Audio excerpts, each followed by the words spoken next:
Friends, welcome to my YouTube channel Pupri study. Friends, आज हम लोग पढ़ेंगे क्लास 10th का chapter acid base and salt. Acid base and salt के बारे में आज पढ़ेंगे और एसिड क्या होता है उसके बारे में जो है कि आज हम यहाँ पे बताएंगे। तो देखिए यहाँ पे लिखा हुआ है ब्रा। अरे बाप रे, ब्रा, ये ब्रा लिखा हुआ है, मतलब क्या है? ब्लू लिटमस पेपर क्या हो जाता है? रेड हो जाता है, उसको क्या बोलते हैं? एसिड। यानी ब्लू लिटमस पेपर रेड हो जाता है, उसको बोलते हैं एसिड। और ये जो है कि एक जो है बहुत ही जबरदस्त पिक मैं लेके आया हूं, ठीक है। ब्रा, BRA, ब्रा, ब्लू लिटमस पेपर रेड हो जाएगा, उसको क्या बोलेंगे? एसिड। तो चलिए हम जो है एसिड के बारे में फटाफट से पढ़ लेते हैं। अगर आप मेरे चैनल पे नए हैं तो चैनल को सब्सक्राइब कर लीजिए और बेल आइकन को भी दबा दीजिएगा, क्योंकि अगर वीडियो अच्छा लगता है और बाद में अगर आप वीडियो को ढूंढेंगे तो फिर नहीं मिलेगा, क्योंकि YouTube जो है कि इतना बड़ा है कि उसमें खो जाते हैं चैनल्स। तो तुरंत सब्सक्राइब कर लीजिए। देखिए एसिड क्या होता है। एसिड्स आर सोर इन टेस्ट, ठीक है। यानी एसिड जो है क्या होते हैं? टेस्ट में खट्टे होते हैं। क्या होते हैं? टेस्ट में खट्टे होते हैं। ये देखिए क्या है? लेमन। क्या है? लेमन। इसको खाएंगे तो क्या है? यानी बहुत खट्टा लगेगा, ठीक है। यानी जो एसिड होते हैं ना, एसिड क्या होते हैं? टेस्ट में खट्टे होते हैं। जब भी एसिड की बात हुई तो आप जो है कि ये गर्मी में जो है कि नींबू निचोड़ के जो पीते हैं उसको याद कर लीजिएगा। मतलब क्या? एक पॉइंट आपका रेडी कि नींबू क्या होता है? टेस्ट में खट्टा होता है। मतलब क्या? एसिड टेस्ट में खट्टे होते हैं। दूसरा, change the colour of blue litmus to red. ये क्या होता है? ब्लू लिटमस पेपर को क्या कर देता है? रेड कर देता है। यानी ये याद रखिए क्या? ब्रा, बोलिए ब्रा। तो ये हो जाएगा, यानी ब्लू लिटमस पेपर को रेड कर देता है, उसको हम क्या बोलते हैं? एसिड। तो ये हो गया। तीसरा पॉइंट क्या हो गया? एसिड गिव्स हाइड्रोजन आयन इन इक्वस सॉल्यूशन। इक्वस का मतलब क्या होता है? ये इक्वस का मतलब क्या होता है? यानी वाटर के जो सॉल्यूशंस होते हैं, वाटर रिलेटेड जो सॉल्यूशंस होते हैं, जो वाटर में प्रिपेयर होते हैं, उसको हम क्या बोलते हैं? एक्वस सॉल्यूशन बोलते हैं। तो एसिड क्या होते हैं? हाइड्रोजन आयन देते हैं, किसमें? वाटर के सॉल्यूशंस में, ठीक है, एक्वस सॉल्यूशन में, ठीक है। अभी यहाँ पे देखिए सब जो है कि कुछ एसिड के एग्जांपल हैं। Strong acid HCl, H2SO4, HNO3, यानी hydrochloric acid, sulphuric acid, nitric acid, इसको क्या बोलते हैं? Strong acid. इसको याद कर लीजिए। ये हो गया weak acid, acetic acid. Acetic acid को क्या बोलते हैं? Weak acid. तो ये हो गया जो है एसिड के बारे में। अभी चलिए फटाफट देख लेते हैं बेस के बारे में। तो याद रखिए ब्रा, लिटमस, ब्लू लिटमस पेपर जो है रेड हो जाता है, उसको क्या बोलते हैं? एसिड। देखिए हम लोग पढ़ेंगे अभी बेस के बारे में। देखिए बेस क्या होता है? रेड बीबी। अरे भाई रे, रेड बीबी आ गई, रेड बीबी। देखा आप लोगों ने? ये बेस की ट्रिक, रेड बीबी। यानी देखिए अब रेड बीबी आ गई बेस में, उसमें एसिड में ब्रा आ गया था, इसमें रेड बीबी आ गई। अभी देखिए रेड बीबी क्या है? यानी रेड लिटमस पेपर को ब्लू कर दे, उसको क्या बोलेंगे? बेस। रेड लिटमस पेपर को ब्लू करे, उसको क्या बोलेंगे? बेस। क्या बोलेंगे? बेस। क्या बोलेंगे? बेस, ठीक है। तो आइए देखते हैं बेस क्या होता है। Bases are bitter in taste. यानी बेस जो है टेस्ट में क्या होते हैं? कड़वे होते हैं। देखिए जी, ये आप जब करेला खाते हैं तो कैसा लगता है? स्वीट लगता है कि खट्टा लगता है? श्योर लगता है? नहीं लगता है। कैसा लगता है? बिटर इन टेस्ट, यानी कड़वा होता है। कैसा होता है? कड़वा होता है। तो करेला जब भी आता है तो आप समझ जाने का कि भाई ये तो किसका है? किसका टेस्ट है? बेस का टेस्ट है। तो ये जो है कि हमेशा दिमाग में बिठा के रखिए, तो आपको जो है याद आ जाएगा कि बेस का जो टेस्ट होता है वो क्या होता है? बिटर होता है। And change the colour of the red litmus to blue. यानी रेड बीबी रेड लिटमस पेपर को ब्लू कर देता है, मींस क्या? बेस हो गया, ये हो गया। और ये क्या होता है? एक्वस सॉल्यूशन में क्या करता है? Hydroxyl ions. हाइड्रोक्सिल आयंस जो है इंक्रीज करता है।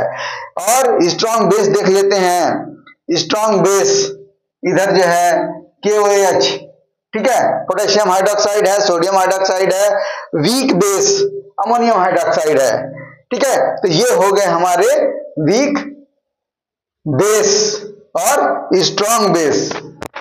देखिए ये है साल्ट।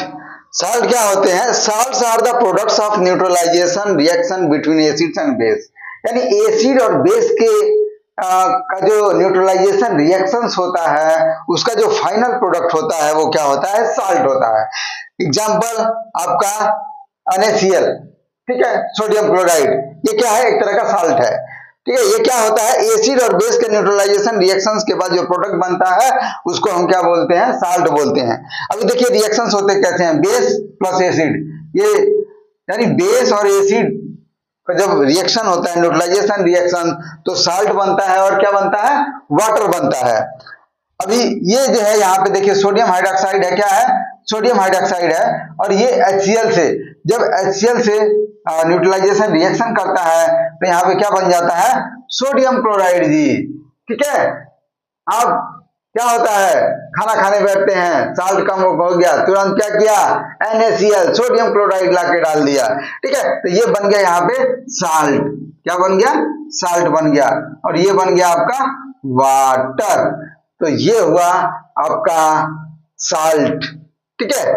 ये इसको डिफिनेशन से यहाँ पे है, ये आप जो है ये देखिए इंडिकेटर्स के बारे में।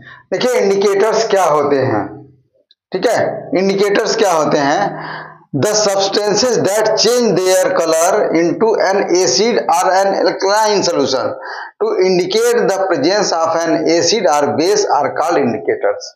यानी इंडिकेटर्स वो होते हैं कि जो क्या करते हैं कि जब इनकी उपस्थिति होती है किसी एसिड या बेस में तो ये क्या करते हैं कि वहां पे कलर देते हैं, यानी कलर चेंज कर देते हैं। तो उसको हम क्या करते हैं? बोलते हैं इंडिकेटर्स बोलते हैं, ठीक है। अभी इसमें से देखिए ये नेचुरल इंडिकेटर पहले देख लेते हैं। नेचुरल इंडिकेटर में लिटमस पेपर है आपका। लिटमस पेपर क्या है? ब्लू लिटमस पेपर रेड हो जाता है, जिसकी ट्रिक मैंने बताई है, क्या? ब्रा के नाम से, ठीक है। तो ये हो गया ब्रा के नाम से एक ट्रिक, यानी ब्लू लिटमस पेपर रेड हो जाता है किसमें? एसिड में। बेस में क्या होता है? रेड लिटमस पेपर ब्लू हो जाता है, यानी रेड BB। अभी टर्मरिक, टर्मरिक देखिए इसको ट्रिक क्या है याद करने की? टर्मरिक जो होती है, जो हल्दी होती है, आप देखते हैं कि वो येलो कलर की होती है। कौन से कलर की होती है? येलो कलर की। तो हमको प्रियोरिटी क्या देना है? सबसे पहले हमको एसिड याद करना है, फिर क्या याद करना है? बेस याद करना है। पहले क्या याद करना है? एसिड और फिर बेस याद करना है। तो टर्मरिक का कलर क्या होता है भैया? येलो, ठीक है। तो प्राइमरी कलर उसका है। और तो एसिड में भी उसका कलर क्या रहता है? येलो रहता है। तो ये याद हो जाएगा, जब एसिड में येलो ही रहता है और बेस में क्या हो जाता है? वो रेडिश ब्राउन हो जाता है। तो एक तो एटलीस्ट आपको याद रहेगा कि भाई टर्मरिक येलो है तो एसिड में भी येलो ही रहने वाली है, और जब वो बेस में जाएगी तो क्या हो जाएगी? रेडिश ब्राउन हो जाएगी। ये देखिए flower of hydrangea, flower of hydrangea, ये देखिए ब्लू, ये भी जो है ब्लू कलर में है, और जब ये बेस में आता है तो क्या हो जाता है? पिंक हो जाता है। क्या हो जाता है? पिंक हो जाता है। ये देखिए अभी क्या है इंडिकेटर्स में? नेचुरल इंडिकेटर हमने देखा। अभी देखिए सिंथेटिक इंडिकेटर। अब ये सिंथेटिक इंडिकेटर क्या है? यानी जो है मैन्युफैक्चर्ड किया हुआ है, बनाया गया है।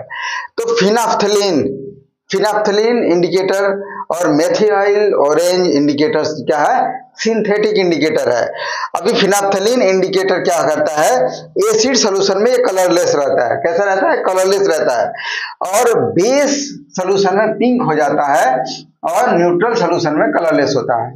इसमें देखिए एक ट्रिक ये है कि फिनाफ्थलीन जो है इसका जो है कलर ही, जो ये फिनाफ्थलीन लिक्विड है ना, इसका कलर ही कलरलेस होता है। तो इससे दो ट्रिक आपको मिल गई कि ये न्यूट्रल होने पे कलरलेस है। मतलब क्या कि जो इसका प्राइमरी कलर है, यानी जिस कलर में वो पहले मौजूद है, न्यूट्रल होने पे भी वही कलर आ जाता है। एक तो ट्रिक ये हो गई आपकी। दूसरी ट्रिक ठीक है। मिथाइल ऑरेंज के लिए भी वही है, यहाँ पे ये क्या है, ऑरेंज कलर का होता है और न्यूट्रल होने पे भी क्या होगा, ऑरेंज हो जाएगा। यानी आपने देखा ये कि जो इसका कलर जो है स्टार्टिंग में है वही कलर इसका न्यूट्रल होने के बाद आता है। तो अगर कहीं पे पूछा जाता है कि मिथाइल ऑरेंज न्यूट्रल होने पे कौन सा कलर देता है, तो भाई ऑरेंज है तो ऑरेंज ही देता है, और ये कलरलेस होता है तो कलरलेस ही होता है। तो ये पॉइंट तो याद हो गई। अब आ जाते हैं ये पॉइंट पे। अभी इसमें आप ये देख रहे हैं कि फिनाफ्थलीन एसिड में कलरलेस ही रहेगा और बेस में क्या हो जाएगा, पिंक हो जाएगा, और मिथाइल ऑरेंज क्या है, ये रेड है एसिड में और बेस में क्या हो जाएगा, येलो हो जाएगा। ये थोड़ा सा आपको याद कर लेना पड़ेगा। अब चलते हैं यूनिवर्सल इंडिकेटर। ये यूनिवर्सल इंडिकेटर क्या है, यूनिवर्सल इंडिकेटर ऐसा है कि ये जो है सेवरल इंडिकेटर्स को मिक्स करके बनाया जाता है। किस पे, लिटमस पेपर पे।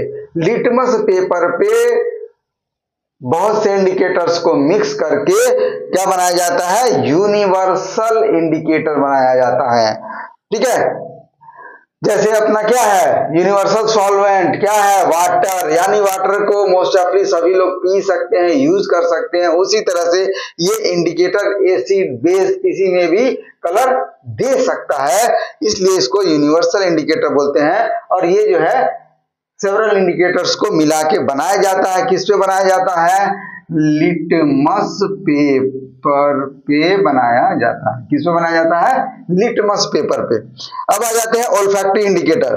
अभी भैया ये समझ जाइए, अब तक जो तीन हमने पढ़े, natural indicator, synthetic indicator, universal indicator, अभी समझ जाइए कि किसी बंदे की आंखें नहीं है सपोज, ठीक है, यानी वो अंधा है, ब्लाइंड है, ठीक, वो कंडीशंस में जो है कुछ ऐसे इंडिकेटर्स हो जाते हैं, वो ऑर्डर के बेस पे क्या करते हैं, वो एसिड और बेस में जो है अपनी ऑर्डर चेंज कर देते हैं। तो ऐसे इंडिकेटर बोले जाते हैं क्या, ऑल्फैक्टरी इंडिकेटर। क्या, वैनिला एक्सट्रैक्ट, क्लोव और ओनियन, इसको याद रखिए। क्या, वैनिला एक्सट्रैक्ट, क्लोव और ओनियन।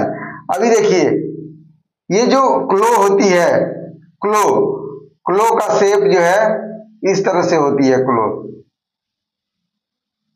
ये क्लो हो गई। तो ओल्फैक्टरी इंडिकेटर में आपको ये क्लो तो याद हो जाएगी, ठीक है, ये क्लो हो गई। अभी देखेंगे तो ये एक तरह से आइसक्रीम का भी शेप है, तो वनीला जो आइसक्रीम आप खाते हैं तो वो भी इसी से याद हो जाएगा आपको।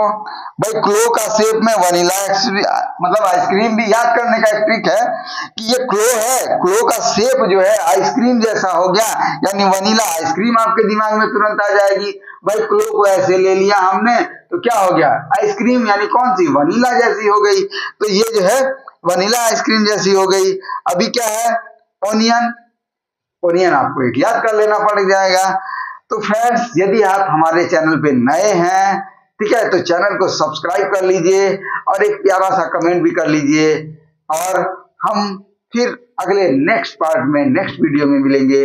आज के लिए इतना ही फ्रेंड्स।